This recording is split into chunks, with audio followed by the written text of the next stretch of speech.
Hidetaka Miyazaki est considéré comme l'homme providentiel du studio From Software, le père de la série des Souls et d'Elden Ring. Celui qui a fait revivre la dark fantasy européenne dans les jeux vidéo. Grâce à lui, cette fantasy a eu toutes les éloges et a impressionné même les non-initiés, par la tension palpable et l'atmosphère oppressante, ainsi que par les visuels absolument épiques. Au début, petit jeu de niche, avec la série des Souls et ses dérivés, jusqu'à percer pour atteindre le grand public, avec le monstre Elden Ring, qui a eu la bonne idée de bouleverser dans la foulée la façon d'aborder le monde ouvert. Fini les couloirs et coupe-gorge où il n'y a que la mort comme finalité, maintenant nous sommes libres de découvrir le monde comme on le désire, toujours en assumant toutes les conséquences à chacun de nos pas trop hâtifs.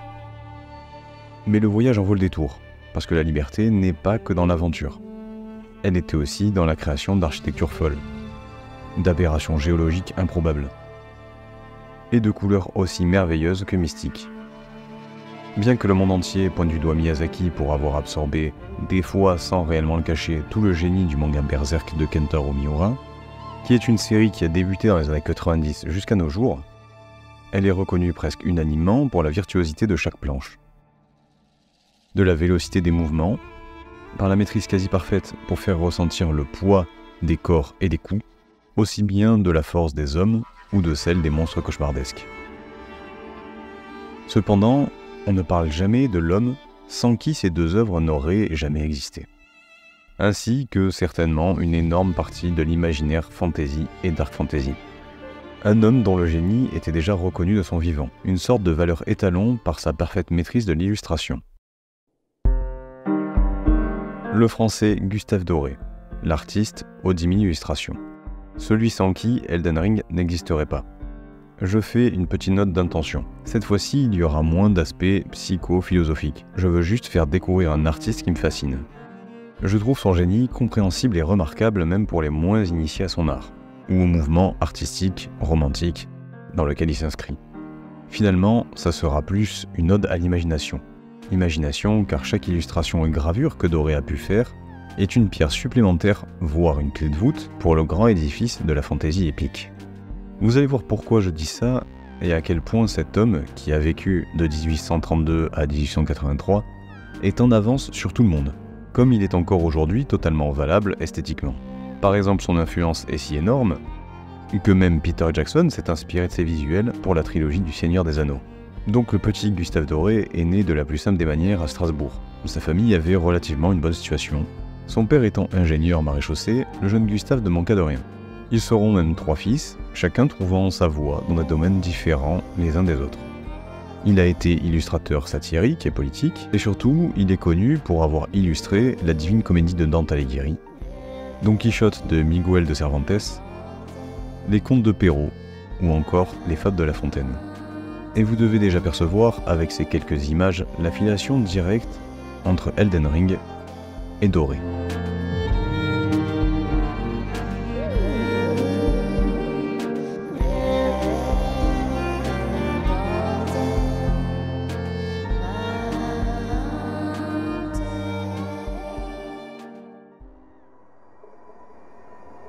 Mais plongeons directement dans le jeu de From Software. Quand l'on joue à Elden Ring, on est très vite mis en face d'une direction artistique sans concession. Bon, pour ça d'abord, il faut sortir de la chapelle de l'anticipation, pour s'en rendre compte. L'on aperçoit, de loin, des murailles d'un château immense, cachées dans les ténèbres, tout en étant surplombées par un arbre doré. Ces murailles, dont on ne discerne que ses contours, nous sont inaccessibles vu la distance qui nous sépare d'elles. Ce premier visuel peut nous faire penser à cette illustration de Doré, car cet homme aussi est fasciné par les châteaux, et a utilisé les mêmes mécanismes pour faire de ces géants de pierre inanimés des créatures mystérieuses, que l'on désire autant approcher que fuir. Quelques escaliers plus loin, on va se faire détruire par le premier boss du jeu. Mais heureusement, ce n'est qu'une mise en garde, et l'on retrouve vie rapidement dans une caverne, qui après plusieurs obstacles nous livre enfin la première vision de Necrolimbe. En un seul panorama, Miyazaki nous dit tout de ses influences. Lui et Doré partagent la même sensibilité dans la composition. La nature aux arbres rachitiques que Doré a pu même exprimer dans des peintures religieuses, aux ruines d'un âge trop lointain pour que les hommes encore vivants en connaissent les histoires, aux flancs montagneux escarpés et perçants, voire même tranchants, synonyme d'un danger imminent, avec cette brume, qui nous semble être d'une origine magique, s'infiltrant partout comme si elle avait une intention. Vu que tout ça est bien beau, même si c'est pas très rassurant, on va quand même se jeter dans cette aventure pour aller à la rencontre du second mur de difficulté, personnifié sous la forme de ce chevalier. Plus grand et plus fort que vous, il est protégé d'une épaisse armure, et on se voit désœuvré face à la force brute, de ceux que l'on imagine ne même plus être un humain. Et certainement que ces hommes ont ressenti face à un gargantua chevalier ce même désespoir, tout en essayant le tout pour le tout. Bon, en vue de cet échec, on va vite faire mieux de contourner le problème. On va trouver un point de grâce dans une petite chapelle. On rentre pour la première fois dans ce genre de monument, et enfin voir de près une de ces ruines aperçues de loin quelque temps avant. Cet endroit peut nous rappeler qu'il y a longtemps, avant nous et notre destinée prodigieuse, il y avait une vie, mue par une grande foi. Et que même des rois pouvaient se rendre dans ce genre de lieu, pour honorer leur serment. Après avoir ravivé ce site de grâce, véritable soulagement dès que l'on en rencontre un, on va pénétrer dans une forêt, qui nous semble à la fois étrangement familière et commune, comme si on l'avait toujours connue, alors que factuellement c'est la première fois qu'on y met les pieds. Et pour les mauvaises langues qui diront qu'une forêt c'est une forêt, et qu'elles se ressemblent toutes, je pense que vous faites erreur. Certaines sont solaires et bienveillantes. D'autres habitées par des choses qui ne veulent clairement pas de nous. Il y a les enfers verts, foyer d'un chaos primordial, ou encore, elles peuvent paraître torturées. Et l'on se demande si nous sommes déjà pas maudits pour avoir simplement mis les pieds à l'intérieur. Pour ceux qui n'ont pas perdu courage, il est possible d'arriver enfin aux murailles que l'on observait dès notre sortie de la chapelle de l'Anticipation. C'est le château de Voile-Orage, immense, fier et labyrinthique. Il ne sera pas rare de faire une percée parmi les ennemis à l'intérieur de ce château. Quand il ne s'agit pas de chevaliers lourdement protégés, ce sera pour être troqué contre des aigles et des créatures absurdes, qui gardent les nombreux escaliers et coursives. Mais ça aurait pu être bien pire, ça aurait pu se transformer en forteresse de la peur. Mais comme on le sait, Miyazaki oblige, ses envies sont démesurées, et il y a dans Elden Ring bien d'autres hauts lieux. On luttera pour notre vie aussi dans la grande académie de Raya Lucaria. Après avoir rejoint par cette longue passerelle, où chaque marche est un pas de plus vers une menace grandissante, on arrivera à une de ces portes. Et même à cet endroit, la magie reste. L'académie semblera toujours fantomatique. Par contre, pour aller voir les deux autres cités les plus impressionnantes, on va devoir faire beaucoup de chemin.